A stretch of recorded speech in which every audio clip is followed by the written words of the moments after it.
doing? Yeah, I made a video today. My skills are endless, Kristi. My skills are endless. You are so impressive. I spend way too long doing things that I shouldn't. Hey, welcome to our very first ever Women, Whiskey, and Wheels. I even have my bike behind me. Well, one of them. Well, I don't know which way to go. God, you are always one-upping me. It's all right. Well, I haven't unpacked yet. Well, there you go. Well, that makes sense then. So, folks, the reason I don't have my wheels behind me is because I've been unpacked. Yeah, she's unpacked. She's out riding her bike outside. Yeah. So if you have just stumbled upon us and you're like, who the heck are these people and what are they doing? So I'm Kathryn Taylor, and I've got with me Kristi Mohn, my podcast co-host for Girls Gone Gravel. And we're excited. We have two really badass women with us tonight, and we're going to do a little Ask Me Anything, Women, Whiskey, and Wheels. And so before we get started, a fun little thing. So tonight's broadcast is sponsored by our partner, Feisty Media. And Feisty is offering a giveaway tonight. So the way that you win it, it's going to be either a ticket to our Feisty Women's Performance Summit, which is you get all kinds of educational resources specifically focused on women. Or if you're in that 40 plus, you might want a ticket to our Feisty Menopause Summit. So the way you win it is by going into the comments and writing down why you are feisty. What makes you feisty? What makes you feisty? Chance to win. What makes you feisty? So that's your chance to win one of these tickets. We'll remind you all about that later. So we can take that off the screen, Lindsay. Lindsay's behind the scenes helping us do stuff. And then we're going to bring the people that you really want on. So wait, you mean I'm not really wanted? I'm talking about they don't really want me. They want You're always wanted, Kristi. So good. You want to introduce our guests? Oh my gosh, this is like so overwhelming. We've got Kaysee Armstrong and we've got Selene Yeager. Like two of the most, I mean, not only are they amazing athletes, but they're just also really great human beings. And so when you combine those two, you get something super feisty, which is why we're super excited they're helping us with our Women, Whiskey, and Wheels. Yes. Come on in. Yay. Cheers. Cheers, ladies. Selene, as I was unpacking today, I did find Gravel! Because Selene literally wrote the book, Gravel. It didn't exist before I wrote the book. I mean, let's be clear. Someone had so to we're pretty excited to have her with us tonight. And then Kaysee, we've talked to at a bunch of events. We got to know her on our podcast. Super fun, great mountain biker, and then also super excited to have you over in the gravel world. Yay! Thank you guys. Always fun with you. Okay, so if you're watching, this is really no holds barred. Ask me anything. I mean, keep it gravel related. Thank you. Can't help you with your love life. Well, but maybe. I mean, I probably can't help you with your love life. But, give me more whiskeys and I'll help you. We'll answer all your questions. But we did have a bunch of questions come in online. And so I'm going to start just so everybody can get to know you all a little bit more. One of the questions was they wanted to know from each person, what was something pivotal Let's have some whiskey. Cycling, pivotal in your cycling journey. Do you want to go first, Selene? I'll let you go first. Oh, thanks, Kaysee. So many pivotal things, but for this conversation, I'm going to say meeting up with Rebecca Rush at Transylvania in 2010, because we became fast friends at that race, and I got the honor of helping her write her book, and, followed her around, did my first DK, now Unbound. And, that really, I had been doing a lot of gravel just locally before that. But that just totally launched me into that world in a really big way when it was just getting off the ground. So Meeting Rebecca Rush. Meeting Rebecca Rush. Yeah. Well, if I was to keep mine related to gravel, because I started mountain biking, a funny story would be that I got drunk with my two lady friends at a fall festival, and we decided it was a great idea to go do Unbound. At the time, it's DK200. And I was like, that's a horrible idea, but we'll just put our names in the lottery and see if we get in. And then we got in, and I was Oops. like, cool. And even the week before, I remember being at a mountain bike race and talking to my teammate Carl, and was like, yeah, I'm gonna go race 200 miles next weekend. So here we are.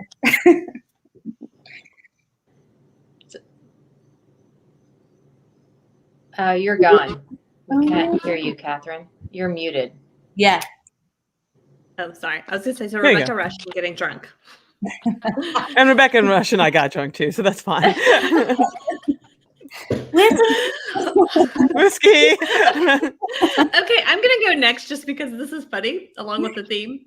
So I started Girls Gone Gravel because, and a lot of people have heard this story, but a bike shop owner, like when I was I had worked at the shop, and he was like, you're not going to like gravel because it's hard. And it made me mad. And there was a culmination of things that he had said, kind of, like women can't compete in the Tour de France because they can't complete it, like some of that bullshit. And so I got really drunk one night online, and I woke up at 2 a.m. and I was like, Girls Gone Gravel, I'm starting that Instagram account. So that was the birth of Girls Gone Gravel. Yes. Cheers to All right, that. Kristi, what you got? What do I got? So many things. Pivotal moments. My husband was getting bigger. I was like, dude, you need to start getting on a bike. You need to do something. And, he got into riding his bike. He tried running, got into riding his bike. And I followed suit. And that was way back in like 2004, 2005, somewhere in there. He got into riding gravel, was one of the very first participants in DK Unbound Gravel. And that was a moment for me where I was like, that looks like a really cool thing to do. And just kind of followed suit with that. But I think even after that, what's really inspired me, I mean, Rebecca Rush came to our event. Selene Yeager came to our event. Like, we were doing these trading cards, I loved the trading cards. I still have mine.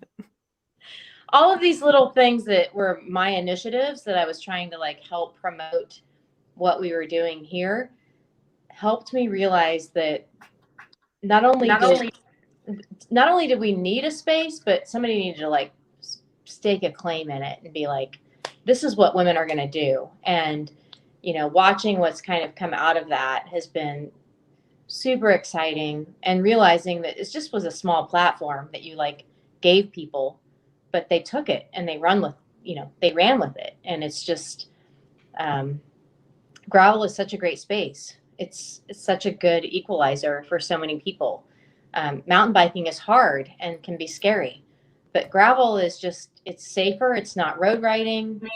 I don't know. I mean, like, yeah. I look at it and I'm just like, it just became an easy place for me to invite women in. And, I hope I've done that, but I hope bigger than that, it's like, it's inspired other women to invite other women in. So. Yeah. I feel like I need to get my card. I was in a cocktail dress on my card. You were.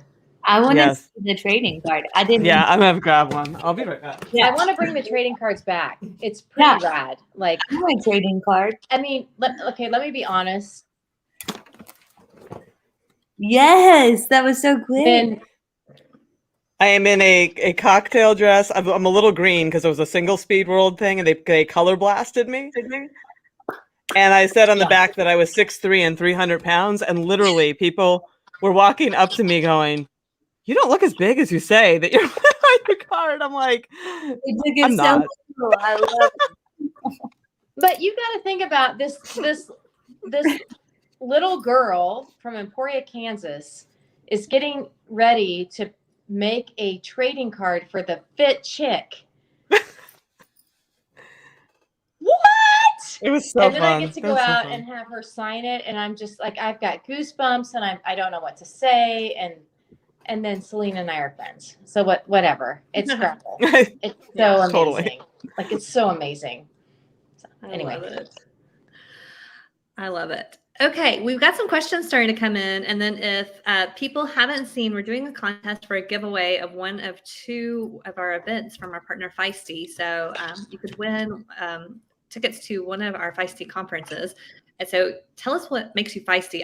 There's some coming in. Lisa says, I'm feisty because I'm 50 and just getting started. And then Amy says, I'm feisty because I ditched my triathlon coach, sold my TT bike, and I'm living my best life on the rocks with my girl gang. Love it. Mindy is feisty because she's ridden over 1,100 miles since March. That is very feisty. Okay. So Lisa has a question. Thoughts on cramps while riding in hot weather? She's using some magnesium chews and salt tabs, but still getting them, and sometimes on the hottest days. I feel like I'm hydrating enough. Celine, I feel like you've gotten this question a lot with things recently. Many, many times. I'm curious. Kaysee, do you get cramps? Are you a cramper? Before I answer? Not really. No. Yeah. Some people are definitely more prone to it. That's why I asked the question. And they do tend to happen more when they're hot. They're not only related to hydration, though. I mean, believe it or not, cramps are still a medical mystery, right? They still don't 100% know all the reasons people get them. But there's factors that are sort of universal. It's almost always you're pushing harder than you typically do. That's why most people get them in races, but not in training. Like, so even if you're well trained, you rarely race or regularly train like you race, right? So your muscles are just going into that place where they quite haven't been, and they start misfiring. Things that can contribute to that misfiring, certainly they do think hydration can be a factor there. Salt tablets, people have, it's a little mixed reviews on whether or not they work. Some people find Tums works. One of the things that I have recommended that women do that they have had some success with is pre-hydrate. They have a lot of these really good prime products now that they taste almost like a margarita. They're super salty, but they really elevate your blood plasma, and they seem to help with some people. So I would recommend that over salt tablets, quite honestly. Osmo does one, Scratch does one. A lot of people do. Noon does one. A lot of people do them at this point. And then just, really try to train as you race. Like when I was training for some super hot events, I made sure I went out at like 2 p.m. and did my hardest efforts, because my body would then acclimate to those conditions. Yeah. So that's as good as I can give. Yeah, I do the pre hydration before like big races that I know I'm going to be going harder. Like I actually use the Scratch Sniper the night before, and then the morning up, and then I use Osmo in my blood. So. I love that. Yeah, that's a great formula. Kristi, anything? No, I think they're both spot on. Like, and I also think like what you're going to hear, I'm pretty sure from all of us throughout this whole thing is practice this. Like, don't show up to a race and put it in play. Like, just practice it. Start now. Yeah. Or even a long ride, because it's not that fun when you're out in the middle of nowhere and crap. No. Yeah. Just practice what we're preaching. Okay. I'm going to bike related question. Drop bars versus flat bars, advantages, disadvantages. And then somebody said drop or post as well. Discuss. Drop or post for the win. So if people are gravel and they haven't done the mountain bike side, like give us the scoop on the dropper post, and then why would you choose a dropper post? Like, what's the advantage? And then why would you choose a different kind of bar? Kaysee, you want to start with that one? I have thoughts, but you start this time. That sounds like a Kaysee start for sure. Yeah. I think Selene and I might have different answers, because I don't want a dropper on my gravel bike, but I love dropper posts. Like on all my mountain bikes, I have droppers, and the best way to describe it is like mountain biking. It allows you to be able to move the bike around you while you're descending, so you can you feel more comfortable as soon as you use it. But sometimes while racing gravel, it's like my legs are so tired by the time I go downhill. The last thing I want to do is drop my post and hold my weight up. So really, I'm just being lazy because I'm already kind of a good descender naturally from mountain biking. So I opt to not use the dropper. But I definitely suggest it to people. I definitely suggest everybody should have a dropper. That's a weird answer, but I hope you understand what I'm saying. I'm being lazy by not using one on the gravel bike because I feel like you have to hold your weight up on the descent. Well, yeah. But that is the kind of gravel that you're racing, and that makes 100% sense to me. Because to the person who's cramping, like that could actually maybe make you cramp if you like bump your saddle down and like do an isometric contraction. But I do some of the grinduro-y kind of stuff, you know, and like in that situation, it's almost like a mountain bike situation, right? With my drop bars, and I want that dropper post for those situations on any bike that I can. And, you know, I just also think dropper posts are fun. So, like, if I'm training on my gravel bike and we're doing a long road descent, I just do the dropper tuck, you know, where I just like slam it down and get super aero. Yeah, so that's super fun. Yeah. You don't need them on a gravel bike. I mean, I'll be clear about that. Like, I don't think you need them on a gravel bike. I think on a mountain bike, they're transformative. I am a drop bar fan. If we want to answer the flat bar drop bar, I'll take that and volley it to you. I just think it gives you more hand positions than a flat bar. And especially if you're going long, that becomes more important, right? Instead of just always being here where your hands might start getting numb and you don't have a whole lot of options, you can go to the hoods, you can go here, you can go down. Like it gives you, and you can also sort of lower yourself and bring your center of gravity down, which is a more stable position when you're on chattery terrain. So I personally prefer a wide drop bar with flare, with a slight flare, not anything crazy. They have those giant, I'm not into the boats, you know, when you're out here, but I do like a little flare. Kaysee, your thoughts? Yes, I love the drop bars. And so I don't run as much flare as I used to when I first started. Like used to, I was all the flare you could get, but I really loved it. Like it went from, I was riding a gravel bike with no flare, and then I was like told that I needed to do this. So I put them on there, and my first descent down, I was like, what have I been doing my whole life on gravel? Like, this is such a game changer. So I do just a slight flare now, but I would say, like, whenever beginners ask me, I say get a pretty good amount of flare. Maybe not dramatic, but like the medium amount. I just think too, it's like so nice. Like sometimes when you're descending, if you're in your hoods, like you can even just like slip out and like grab those bars. Like it just, and it like opens you up and it gets you more in the mountain bike stance. So you feel more secure, like you feel comfortable, then you feel confident is like my number one thing. So I think that like a little bit of flare really, really helps. And it won't bother. I see the shoulder question. You're not riding there. You know, you're not like in this weird position riding all the time. You're just in that position when you need that stability. Yeah. So the super wide ones are more for the stability. I feel like Kristi wants to say something. She does look that way, doesn't she? Yeah, yourself. Okay. Well, I think because I deal with a lot of beginner women, and I think understanding what it means to be in full contact with your bike is super important. And when like I see a lot of women that sit up on their hoods the whole entire time, like they don't understand what that drop bar is for.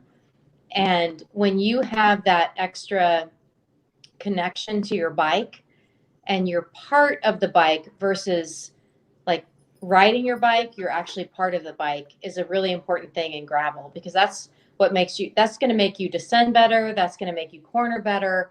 That's going to like open up a whole slew of things. And that's exactly what Selene and Kaysee are talking about when they're talking about flat bar versus curve bar, is that when you have that curve bar, you're allowed other positions on your bike. And I wouldn't say like go out immediately and start descending in your drops, but you should actually start descending in your drops. You should start cornering in your drops. You should start experimenting with the different positions that those drops are allowing you to have. And then you start understanding the difference between a flat bar and a curved bar. And, the dropper post is fun, but again, you probably don't need it on gravel unless you're in something very, very technical, because you can get behind your bike without having the dropper post when you need to, like on short things. So like I think it's one of those things, like it's a broad question, but the truth is it has a lot of value, and we don't understand. Well, I've been riding gravel for how many years? And it was Rebecca Rush that was like, why aren't you in your drops when you're descending? Like in 2017 for me. And I've been riding a gravel bike. And I was like, what do you mean? Nobody ever told me I should be in my drops. Interesting. And now we teach that at our gravel camps. It's like, you should be in your drops when you're descending. This is what it should look like when you're cornering. And it's weird because I think we all take it for granted as athletes that have been riding for a long time that this is what you do. But the truth is like, we're bringing people into gravel that were runners, and they don't understand. They don't understand that. So. And I think some people, especially the people you're talking about who are just like getting into it, they get a little scared, right? Because you get lower and you're more aero and you speed up. And that makes people super nervous. Yeah. But you also have better leverage on your brakes, and so you have better control there. Your bike is way more stable because you're not so upright. Like this lower center of gravity is your friend. So just try it. I mean, you don't have to go down like some crazy grade and try it the first time, but definitely like go on a gentle climb or a gentle decline and go both ways and just see how much more stable you actually feel when you're down there and you're accessing your brakes and things are are lower. Yeah, I feel like you have a better grip too on the handlebars. Like if I'm descending something really chunky in my hoods, I just feel like I'm gonna slip out. Versus if I'm in the drops, I just feel like I have a better grip and like I'm not gonna slip out. Yeah, for sure. And I'll say if you don't feel that stuff, check on a bike fit. Because you may just not have check on a bike fit, jump. but continue to practice it on gradual descents. Yeah. Because like I felt like I know my bike fit was good, but when I first made that transition, it was super uncomfortable. And I was like, okay, I'm just going to practice this on the easy shit.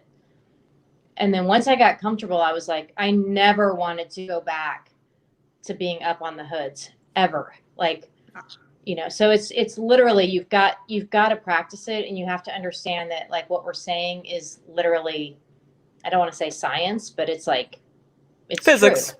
Mm-hmm. It's physics. Yeah. So just do it, like practice it when it's safe for you and when you feel comfortable. And then all of a sudden you start doing it all the time and you never want to go back. Yeah. Oh, I was on a bike fit where my saddle was a little too high. So it was like pushing me down a little when I was trying to. And so I was like, I never felt like I could get people were like, you should be able to get your brakes more easily. I was like, I'm like reaching up for my brakes. So then they changed my saddle a little and it was fine. Yeah. Okay. Speaking of bike fits, we have a question about saddles. Oh, that eternal question. I just saw it and it kind of slipped away, but somebody asked about any tips for finding a good saddle. Who's going first? We probably all have thoughts. I mean, I know everybody's going to be different because we all have different bottoms, like that's just the biggest part of it. But I think like so many local bike shops have the thing where you can sit on the seat and see where your seat bones like whatever your sit bones are, and then how that relates to being on a saddle. I mean, a lot of it is like just unfortunately trial and error. Like I wish there was a better way, but like definitely sitting on the thing and knowing where your seat bones are. I don't think am I saying that right? Sit bones. It's close enough. Close enough. It's close enough. Yeah. Not where those are, but yeah, everybody's so different that makes it quite complicated, I feel like. Yeah, I mean, there's so many factors. There's the shape of it, the width of it, the length of it, the nose, if it's cut out, if it's not cut out. I've written whole features on this. And it really does come down to you need to try it. I mean, the only thing I'll say is you should not be uncomfortable. Like, you should not. I mean, it's one thing if you're new to riding and you're tender, like you're when you do a long ride and you come back and you're like, ooh, underneath your sit bones are tender, that will go away. Like that's normal. But if you're riding and you're like, my vagina's not feeling so good, or like, my clitoris is not feeling any good at all. Like, this is not what you want.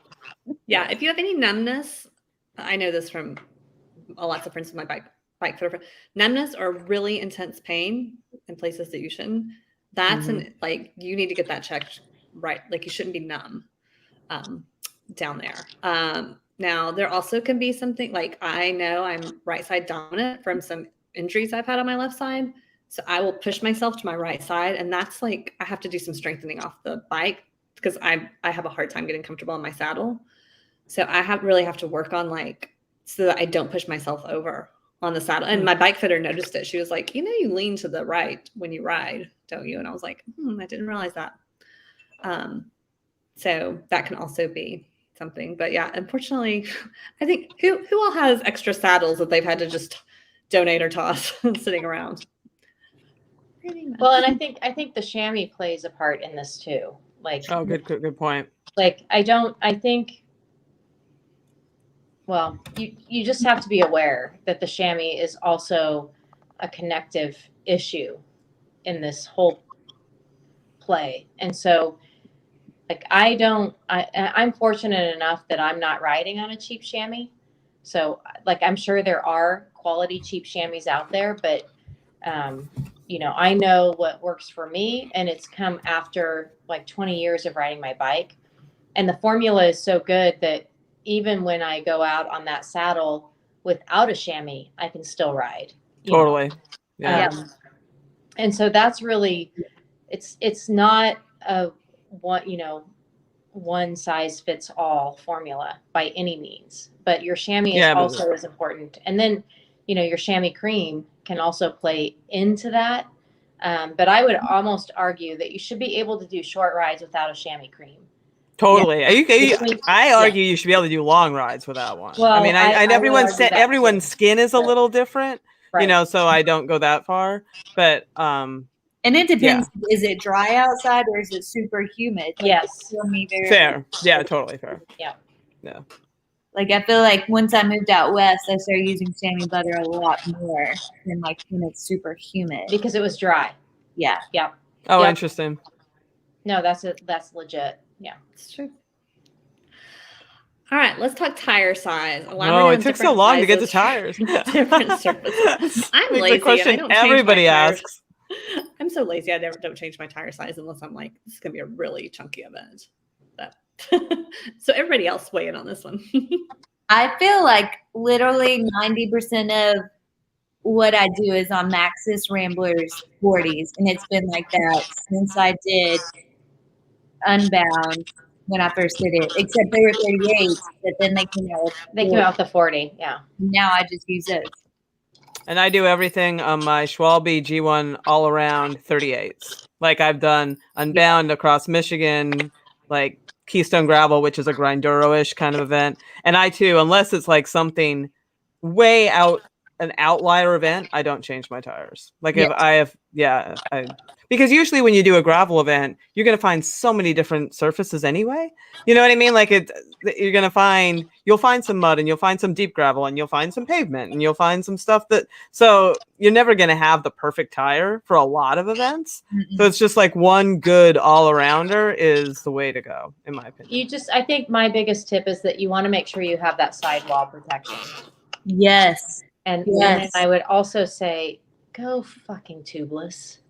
Yes. Just go tubeless. Do people still come out with tubes? Yes. And I'm like, get rid of the tubes. Yeah. Like, especially as women, like, get rid of the tubes. We don't need them. But I think I'm curious. I mean, as women, anything, but like, why particularly women?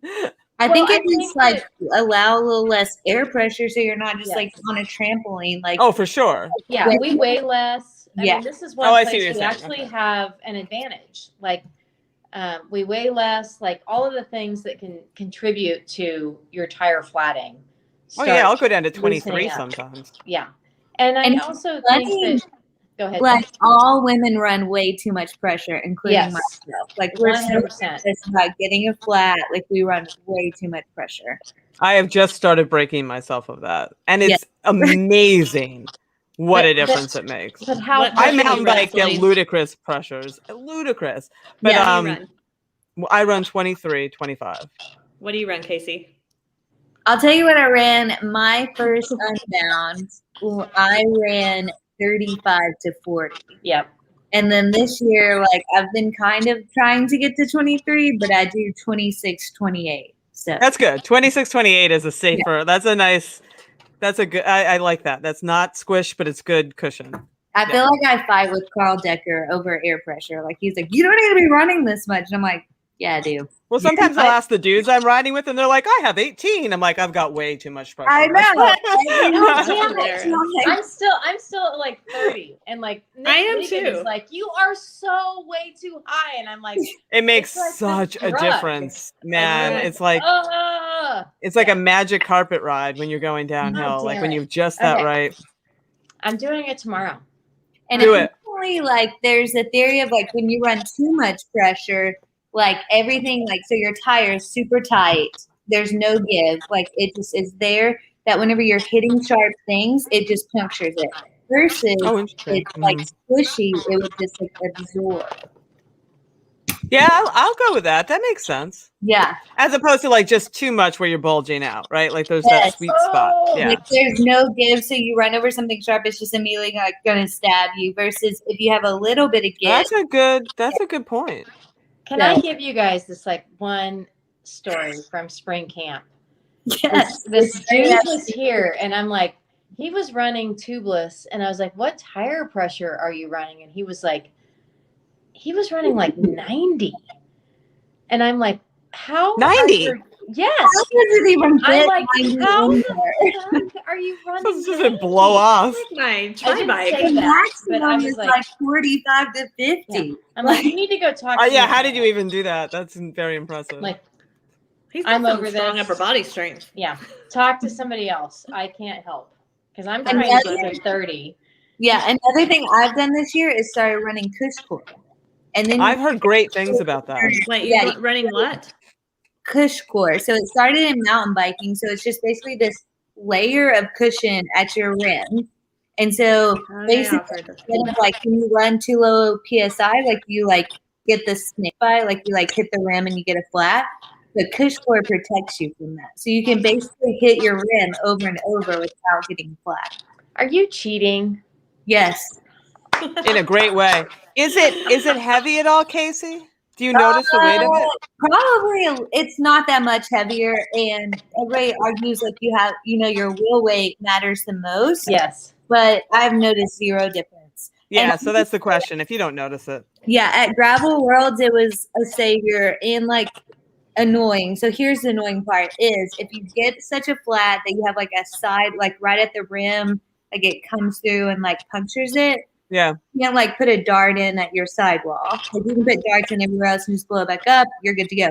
So at Gravel Worlds, I had that happen, and I was like, "Oh, I need to put a tube in here." But then you have to take the Kushcore off, and that's complicated. But so I get the flat at mile like 35.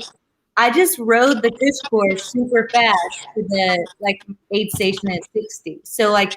Even when you have your worst flat, you can ride Kushcore out like just fine. Like you have like Yeah, that's great. yeah. So Lisa, I would go to 20 try 28 first. Go down just a couple. And so she's like, I'm going from 30 to 23. That might be, you'll still feel that magic carpet ride at less than 30. Ease it down a little bit. Lisa, This is a you and I race. can do this together. We'll go to 28 on tomorrow's ride.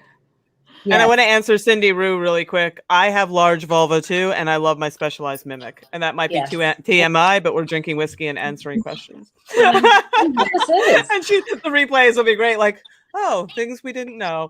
Yeah. Well, I actually did not know this until much later in life that there are innies and there are outies in women. Uh-huh. Mm-hmm. And I was explaining this to my bike fitter, and I was like, you may know this, but I was just like, I thought everybody knew that. And I was like, I did not know that. Some things make sense now. yeah. Why do we Okay. not talk about ourselves enough? Jesus. Like, okay, anyway. Thanks, Okay, Selene. so Cindy is asking, I think this was probably some of her stuff would be related to this question of tire pressure, but she did her first gravel event last month and got pretty sketched out descending through deep, loose sections, particularly when trying to slow down. I felt like I was going too fast, going downhill on gravel and trying to slow down. What's the best way to approach this? Don't slow down. Yeah. Whenever I'm teaching the kids how to brake, like basically you want to brake a little bit before like technical features, like hit all the brakes, like, but you don't want to just like slam your brakes on. You want to like you want to smooth them in, like double brake it. And like for me, like when I'm going through something I'm very uncomfortable with downhill and I see it coming, I will really brake hard beforehand and then let go. Like you kind of want to let go through those features and let your bike do the work, because it's amazing how much better your bike operates without brakes. And then if I didn't notice it going in and I'm in there and I'm just like, oh my gosh, this is not good, I definitely brake a little bit at a time. But I don't know. That's a complicated one because every section's different. But through the loose stuff, like you don't want to be on your brakes. Like you want to be off of them and like kind of floating through it. And yeah, Selene, you go next. Yeah, no, I mean that's all 100% right. I try to do all of that. And if I'm in a situation where I'm just like wigged out, I just, because your bike wants to go forward, right? And if you're stopping it, you're probably going to crash. I mean, that's just, you're going to go over. So I at least like your front brake has a lot of stopping power, so I try to like just say ease off the front. Like, so even if nothing else, I tell myself ease off the front, and I ease off the front. And even if I'm dragging the back a bit, like my bike is still rolling. Yeah. And that's the tip. Like if you're in an oh shit moment, like at least ease off your front, to your left. So your front wheel can roll. Just, you need to be able to otherwise you need to be able to roll. And practice like the weighting of your feet. Like, so uncomfortable, like kind of push your heels down a little. That's a great tip. Heels down makes a big difference. Yeah. Like when I was first starting to mountain bike, like I was not talented. Like I just over the handlebars. And then somebody was like, why don't you just like drop your heels? And that was life-changing. So yeah, agreed. Yeah. Drop the heels. You can do a lot with your feet for stability. I have one other. I don't know why you keep muting me, Kathryn. I didn't mute you. Oh. Well, I was just going to say, like, do I not matter? Well, we were getting a little feedback from somebody, so she might have been trying to figure out who it was. Anyway, I think the other one that I have when you're riding through sand and like deep gravel like that is like the spin it to win it. Like get yourself in a low gear and just like be ready to like spin through that and just trust that your bike wants to keep moving you forward. And, when you can spin, when you're in a lower gear, it makes it easier to get through those sections because you keep the momentum up. So that's it. Julie asked if we clip in for gravel. I think we all do for sure. Yes. But it's something you can work into. We actually have, if you go to girlsgonegravel.com, there's an article that we have just on some tips, even to kind of learn, because there's some ways that you can learn it that's not so scary. But if you're gonna fall over, it's okay. We all done it. Kind of on that technical side, and like I'm missing your question. I'm sorry. There's a lot of great ones coming in, but how do you get through deep ruts? I need some more help with this. I crashed at UNBOUND in some dried out ruts. Usually I crash in the muddy ones. Not sure what happened.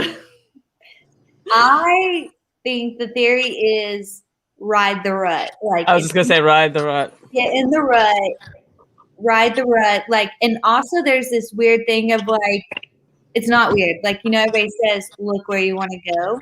Like you have to do that when you're in the rut. Like And you can even like once you drop into the rut, do what we were saying earlier as far as like slowing down because you don't feel confident in the rut. Slow down, that way eventually you can just like unclip, get out of the rut. So you can't slam your brakes on because then you're gonna wreck. So like ride the rut, slow down, a lot of times when I get in the rut now, I just ride it out and then you eventually will pop out. But if you don't feel safe, just slow down, flip out, and get out. So. Yeah, totally. That's a good because it can you riding the rut is always the first thing to do because if you try to abruptly get out of the rut, you're probably going to crash. But that being said, like ruts can do strange things and they can get deeper and all of a sudden you're clipping your pedals. So 100%, if that rut is becoming problematic, just slow down and just whatever you need to do, even if you need to just stop and get out of it, like that's 100% fine. I think the other thing that I would say is if you're in an event and you're in a rut like that, I think you need to be vocal to those athletes around you because a lot of times you're in a position where there's other people around you and that's what's freaking you out actually is like, I may go down, but I don't want to take XYZ down with me. So making sure that you're comfortable using your voice and everybody around you is going to appreciate it. Don't be worried about saying, I'm not safe right now. Like letting people know that you're feeling uncomfortable or whatever it is. Like just say need a little space in a rut. I mean, you don't have to like be like I'm in a rut, whatever it is, like figure it out, like back off. I'm not comfortable. Like whatever you need to say it. Because I think that like, especially in gravel cycling, we're going to appreciate that mostly. If you get some asshole around you, believe me, the rest of the community thinks he's an asshole too. So don't worry about that. But I also think, really learning to understand how it feels to be able to lift your front wheel, like start practicing that. It doesn't like just start practicing some basic skills that maybe come from mountain biking that aren't necessarily in gravel. Like, what does it feel like to lift my front wheel up? How does that work? Like then the back wheel, like trying to figure out where some potential gravel training clinics are in your area. I mean, we felt that here in Emporia, we brought, I'm just going to say it. I brought like all of these women to gravel cycling that had been runners. So they showed up with this fitness that was fucking amazing and had no skill set for gravel. And we had like 2 or 3 broken collarbones and all of these things happening. And it was just like, we need to have like a basic clinic to understand, what does it look like to do what we're doing? Totally. And, figure out if your community is already doing that. And if not, encourage your bike shop to do something that's just a basic skills clinic that's teaching you, how do you lift your front wheel? How do you lift your back wheel? Like basic stuff, basically. Yeah. And I will say too, like in descending in events, like a lot of times, especially like at Unbound, where there's so many people, you're drafting, so you're riding on somebody's wheel. But I think the best thing, like it's like anytime at the beginning that we saw like it went over, it's like I think the best thing is I gave space. So give yourself some space, 100%. I immediately was like, I'm going to give a full bike length or more to the people in front of me. That way, whenever they take a bad line, I'm like, cool, that's not the line I want to take. Yep. I think a lot of people, especially from road backgrounds, they're so good at drafting, and I'm jealous of it. But like, one thing I'm glad I don't do is I don't trust people in front of me. Like, I'm always yelling, former triathlete, get on my way. I love the being vocal. Like I am unknowingly vocal. Like when I descend in mountain biking, there's like GoPro footage of me just like saying random stuff to myself. And so I do that on the gravel bike too. I'm like, oh my gosh. Yeah. It's just like being vocal is so good because when I'm vocal, people know what I'm going through. So it's like, get away from me. Like I know, don't get around me. And even if I'm coming up on somebody, I just start yelling like, boop, boop, oh my God. I mean, think about how many times somebody has scared the shit out of you because they've come up beside you and you were kind of lost in your own world. And you're like, I wish like they would just like say, come in, on your left or, you Right. know, Just be something vocal. like that. Cause it just like, I've literally almost ridden into them because they scare me so much just coming up on my side. Cause I was like off in my own little world thinking, okay, somebody, I saw it go by, had a question about the 1x, 2x debate in gravel. Oh, this is going to be good. 2x. No. 2x. Yeah, I run 1x on my mountain bike and it like never Me too. stopped. So then I got a gravel bike and I was like, I'm gonna run 1x. And it's just like, I don't know, it just like it will fall off. And then you're like stuck getting off your bike to put it back on. And then also there's so many different events that have such a different range of you just want all those gears. Like people are trying to save a little weight and it's like Nope. 2x is amazing. Like so amazing. Like I have a road bike with a 2x, not a 1x. So why wouldn't I do that on gravel? It's like the Plus same. one to that. Yeah. Yeah. Yeah. I want Same. all 1x. I have a 1x and I really like it. the gears that I can possibly have out there. I have a 1x right now from like it's a temporary bike, and I miss the 2x so much. I did a bunch of stuff. Why does anybody do 1x? I might have done. I don't know if I did your event on the one. I had a 1x for one long event, and it was in the Midwest. I was like, okay, that's okay. But then when I did like another one in California, another one here, I'm like, I put the 2x right back on. Yeah, I just right I was back on. always looking for a gear I didn't have. Yep. You know, it's a lot of it. Just especially if you're in a situation where you're in a pack and you're drafting and you want to be able to like. I just didn't have my mountain bike. It's a no brainer. I have a 1x, but I wouldn't go back to a 1x gravel. Just myself, unless I live somewhere different. And people are like, Kansas is flat, and then you go there and you're like, shoot. It's not. No, not the Flint Hills. They're called the hills for a reason. Yeah. So many I'll probably go back. I'll So probably go back to a 2x when I get a different bike. I've really liked my 1x, but the one thing that is a bummer is like riding in groups. You're always either like spinning really hard or like pushing a little too hard. But I just have a lot of gears on mine. So okay. It's a good question. How do you structure your training year seasons? How do you approach training for multiple events in a season?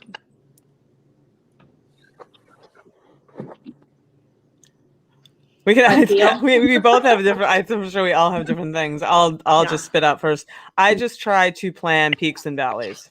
Throughout my year is what I do. So I generally have some stuff very early in the year. So I might come in pretty hot into the spring, actually, with quite a bit of fitness, knowing that I'm not going to need to carry that fitness into like June, because then I'll give myself a little trough and I'll give myself a chance to come back and then peak again, like almost a camel hump kind of thing. But you can't peak. You can't just knowing that you can't sustain a peak. So like picking the events that are important to you that you want to be fit for and periodizing into that, ramping up when you want to be. And then am I here? Bringing it down. Yeah. Okay. I was trying to reply and I put the thing on the screen. Anyway, Kaysee, your thoughts? I think you're probably better at this. I'm sure you guys know that I'm known as the yes girl. So I'm just like, yes. And then I'm like, I want to do well at every event.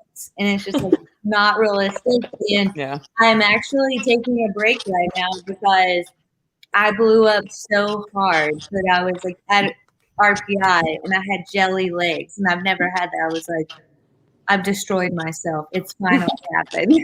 Like doing Aspen 100 the next weekend Leadboat and then the next weekend Gravel World. Oh my Lord. I was like, yeah, of course I'll feel great at RPI. And it was like, oh no. But yeah, I think having a coach help you with knowing about the peaks and valleys and helping you realize that you will have a peak. And like for me, because I get paid to race my bike, I sign up for so many events, but picking the most important ones to peak for, and even using other races to peak is such a good idea. Like when I coach athletes, I love to be like, hey, what's your focus? Okay, well, here's these other races beforehand. That's going to be great training for that. So like maybe you want to get your best result there, but that's going to really help you get ready for this big one that you want to do the best at. So yes. No, I think all of that is perfect. And I think it's also Kaysee being way younger than Selene and myself and Kathryn. Just like, I always peaked. I always planned that though. I mean, I did what she said though. Like I would plan all these different races, but I knew oh, yeah, that you couldn't you you couldn't couldn't, do you couldn't be your best at them all. right. No, I mean, that's like my point is like the difference is Kaysee's thinking she can be the best at all of them. Oh. Of course. Well, I mean, Kaysee, you are amazing at all of them. thank you. But like, especially as you get older, that gets harder and harder and harder. And why? Like, You have a lot of time before that happens. Yeah. Though. I was like 50. Don't worry about it. Long time. you're good. You're good. Yeah, I think like just planning your season. Like, what do you want? What are your goals? What do you want to be like your A race, the one that you do the best at? And then everything else is like, what's my goal at this race? Is it to have fun and take lots of pictures? Is it to finish? Is it, you know, to hit that climb really hard or to work on these skills? So, you know, kind of having those focuses and knowing what you're doing throughout the season is really helpful. We had a question, and I'll quit this really quickly because Julie asked, "What's a 1x versus a 2x?" It's just like how many, like if you have 2 chain rings or one, like how your gears go down on your front. So like if you have gears on both sides, you have a 2x. If you just have them on one, you have a 1x. Yeah, That's the easiest way to that find it. front derailleur. You have Yep. 2 chain rings up there, or 1, or back in the day you had 3. I was gonna say triples. But we had a question that came in, and this might be the last one we have time for. We'll see. But that came in through Instagram, I think, on how do you know like when you should hire a coach, like if you're interested in stuff, and why would you hire a coach? I think a coach is really great whenever you are struggling with your expectations at races. Like if you're going to races and not happy with yourself or you're putting this pressure, then like obviously you want to do well and do your best. I don't know. I feel like coaches are so great for everyone. Like literally from a beginner to the to coaches themselves have coaches, you know? I've always had a coach. Yeah, same. So it's like I coach people, but it's like part of that theory of like do as I say, not as I do, because like just so much stuff goes on with your body and your mentality that having somebody help you out with that, like giving you a training plan, like, or I really want to do good at this race, they can just give you this thing, like this guideline and be like, this is going to help you do your best. And it feels good to let go of that frustration in life. Like you're like, cool, like this is my plan. I'm going to stick to it or do as best as I can that day. So yeah. I think for me, it really a little bit different than Kaysee because I did not start with a coach until I was in my late 40s. And what it helped me realize, and I actually think this is really important for a lot of our athletes that listen to this, my coach helped me understand how to use the hours I was spending on the bike to be more productive. It wasn't about like, I didn't need to commit more or less. It was about like, okay, you're spending 10, 12 hours on the bike. I'm going to make sure that those 10 to 12 hours that you're spending on the bike are productive. And I think as a mom of twins, it was just like, holy shit. And truth be told, my husband told me, he was like, you're not working on the bike. I'm like, yeah, I am. I'm totally working on the bike. And I get a coach and I'm like, oh my God, I'm not working on the bike at all. I'm just going out and riding. And you know what? That's great. If that's what you want to do is just ride your bike, then freaking ride your bike. But if you're looking to like make yourself better and use those hours that you're spending on the bike, the coach is the tool that gets you there 100%, unless you have some sort of weird, background dynamic. Well, you would have already been doing it. But to me, the coach was what helped me make the time I was spending on the bike way more effective, way more efficient. It was a game changer, 100% for me. Yeah, I think like a coach will help you. I've had a coach even when I've not been racing at times. And they just like, one, it's more fun than me trying to figure out what I want to do for my workouts, especially because I've lived in a city for a long time. So I can't go right out my door so I do a lot of indoor training, which I actually like. But what then ends up happening is like, I don't really want to do that today. I'll do it tomorrow. And, or I'm not doing enough recovery in there. So actually what a coach a lot of times will do is teach you to recover enough that you can actually hit your hard workouts hard and your easy workouts easy and take time off. And recovery is actually when you get better. Yeah. Recovery is People training. don't believe it. Recovery That is training. is when you get better. And most people have a really hard time doing that. You so overcompensate and then you supercompensate. That's not like you need to like work really, really hard and then your body recovers. Without the recovery, the training is just digging a hole. Yeah. And what you should look for in a coach, I say, like someone who listens to you and that you drive with. I mean, that's like the biggest important thing. I mean, qualifications are great, but you want somebody that you have a connection to, you know. And if you don't feel connected to them and you don't jive, then keep looking, because it's it's about a relationship. And don't be afraid to fire them if it's not good. There's that many coaches out there. Yeah.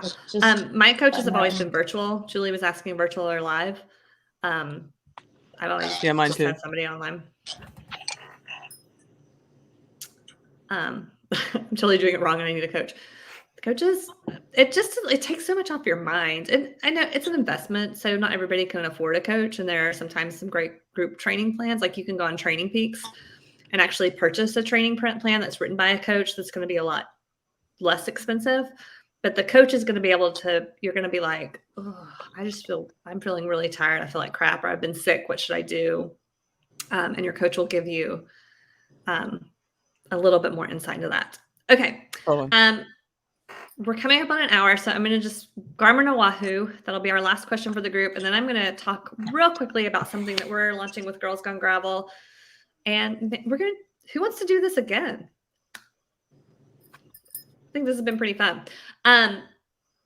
While we're answering this last question, if you didn't see, we're doing a giveaway with our partner Feisty. So this is your last chance to write in the box. You could win either a ticket to our Women's Menopause Summit, which Selene actually leads that. Her Hit Play Not Pause podcast. I'm sorry. I have to say something about that. Okay. If you have not been listening to Girls Gone Gravel? No. I'm sorry. Okay. Are you going to promote our podcast? Girls Gone Gravel, but Selene Yeager has changed my life. Thank you. She's changed my life. And she is making shockwaves in the world of menopause. So women, if you are approaching this, even if you're not, listen, subscribe. Like, this shit is real and we're talking about it. And Selene thank you. Thank you. I say women 40 plus is typically hard to. Yeah, I'm fucking 35 plus. I'm like, just start listening, because if you're in the womb right now, and I will say this week's episode, I was walking around the neighborhood laughing out loud. It's so funny. And she's somebody that just did her first gravel race. She was rad. Yeah. Nicole Sinquay. She was rad. Yeah. Anyway, and I'm a Wahoo girl. Wahoo, just because it is so intuitive. I'm just I need a plug and play. That's the only, Garmin does a lot. The functionality is amazing. We know what Kristi's going to say, but no, Garmin may sponsor a big event that Kristi's involved with. 100% Wahoo, and then was like forced to go Garmin. And God damn it, Garmin is good. If you decide, like, I've got the Garmin watch. Garmin is really good.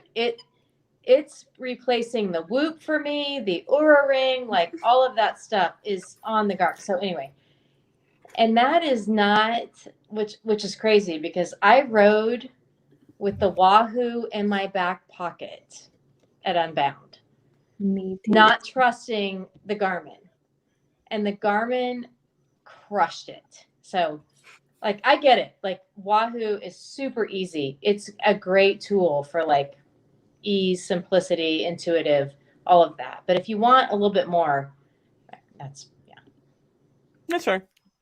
I do use the Wahoo Roam though. So I got the new Wahoo Roam. I was That's like what I have. super happy with the Wahoo Bolt, and then the Wahoo Roam has like a longer battery. Sorry, my dog has a squeaky toy, but the Wahoo Roam does way better with the maps now and stuff. But they don't have like the Garmin watch, and they can't replace the Oura Ring or the Whoop. So Yeah. I don't know. I'm not sponsored. I just no, it's all great. It's all good. Just find what makes you Yeah, comfortable. it's personal preference for sure. Yes. It definitely is. It's like your But chamois a or bike your computer will saddle. change your life, especially on gravel if it does the turn by turn Yes. directions. Yeah. Turn by turn is whatever it is. Just go turn by turn. Turn by turn. Yes. Yeah. Yes. All right. right. Well, I'm going to have Lindsay take you all off the screen. This is your last chance if you have something feisty to put in the comments to try to win the tickets. We're going to choose a winner, and then I'm going to go ahead and share a little something fun that we have coming up with Girls Gone Gravel. So we have been talking about, having a Girls Gone Gravel team for quite a while, and I've been a little bit hesitant to pull the trigger because I'm like, there's so many awesome teams out there. I guess you're staying with me, Kristi. I guess I am. We're launching a Girls Gone Gravel team. What? Am I on it? You're on it. You already joined today. So we're launching a Girls Gone Gravel team, and over the years, I was actually thinking today of all the teams I've been on. I don't know if you've been on teams before, Kristi. Not really. Yeah. I actually got into cycling, like triathlon, through teams. And like first it was just to be able to complete an event. And then it was like, to see if I could do a big challenge. Then it was kind of like my team to see if I could get on a podium. And then lately it's been like people that will go look at goats with me and take pictures. So there's been lots of things, but the one thing I've always loved about my teams is like, it's a place where I get connections. I find out like really good information from other people. And then I go to events and I feel like I have buddies and it's a lot of fun. So we're launching, this is going to be a non-competitive Girls Gone Gravel team. So if you want to compete, it is totally fine. You can compete and be on the team, but this is for anybody that just has an adventure they want to chase. So I'm calling it the Girls Gone Gravel Adventures Team. And you can see girlsgonegravel.com/team. That's where you go to find out the information about it. And here basically are the three things that are going to be part of it. You're going to get to connect with like-minded women on a smaller group platform. You're going to get to learn from experts. So we'll have some sessions like this with different experts. So Kristi, are you ready to hear who we've got so far coming to do Ask Me I'm Anything? sure it's amazing. Kristen Ligon on coaching. She's going to do a session. Scotty Lechuga. What do you think she's doing one on? Route planning? Bike packing. Bike packing. Okay. Lauren DeCrescenzo. Racing riding your bike really fucking fast. Balancing work, life, work, and training. Oh, because remember, she just quit her job at the CDC. She went unbound while she was working full time. Yeah, I know. Yeah. And bike fitting. Rachel Wills and potentially another woman are going to do bike fitting. So those are some of the Ask Me Anything experts that we'll have coming to join our team. And then we're going to go to some events together, which was really fun to do this year. So we'll have some guaranteed early entry to some of the events, and we'll have some meetups. So Last Best Ride is going to be one of those, and Rooted Vermont, and there may be some others. So, and we have a Girls Gone Gravel thing that you'll get early access to and a special discount too. So you can find out all the information if you go to girlsgonegravel.com/team. It's going to tell you all about this. There's no, like, it's rolling, it's open anytime. It's $99 for the year, $9.99 a month. And if you can't afford that, like, we want this to be open to anybody. Email me. We can chat on scholarship options. Will there be a kit? So we have kits, and we'll probably do an order for that. Like, you can be, if you're on another team and you want to race with that team, you can do that too. If you're like, I just want to be a part of this like little bit smaller community, you can come in and join that. It's not, I'm laughing because somebody said I'm feisty because I ate ice cream at all 5 stops on the tour to ice cream. Where is this ride and how do I get into it? So we would love to have you as part of the team. We're going to do a kickoff little call to meet anybody that joins on Sunday. So go ahead, come on in, join us, and we'll be excited to meet you. So, Kristi, do you have anything to say to close us out tonight? And I'm going to get Lindsay to tell us who's going to win. Like on Sunday, I want to be part of that conversation. So, like, let me know. Okay. Are you going to bring what cocktail are you going to bring on Sunday? I don't know. I'll have Tim here no, I won't. He's going to go do a trail marathon. I'll figure it out. It'll be something fabulous. And I will send you a recipe that the women can, join us with. It's going to be so good. I love that. I remember that one time we had Heidi you all did the bartending thing. We need to do that too. We did. Yeah, I'll bring along, I'll send a recipe that's easy to do. Yeah. And I do want to say, like, any of the things that we already do for free, the podcast is still going to be free. Our women's gravel cyclist group, which is huge, it's about 8,000 people, is going to be free. This is just your chance to, if you want to be a part of a smaller group, hopefully be able to connect a little bit more personally to be a part of that. Okay. I've got a winner. Lisa Ball, you are our winner. So Lisa, if you want to email me, I'm going to put Kathryn, Kathryn, at girlsgonegravel.com. Email me and we will work out the details. And if I don't hear from you, I will come find you on Facebook. She will. to get you your info. So Lisa is our winner. Thank you all for joining us tonight. We may do another one of these live ones again soon. So come check us out, girlsgonegravel.com/team. And thank you to Kaysee and Selene and Kristi and Lindsay, our editor, who was backstage helping us out.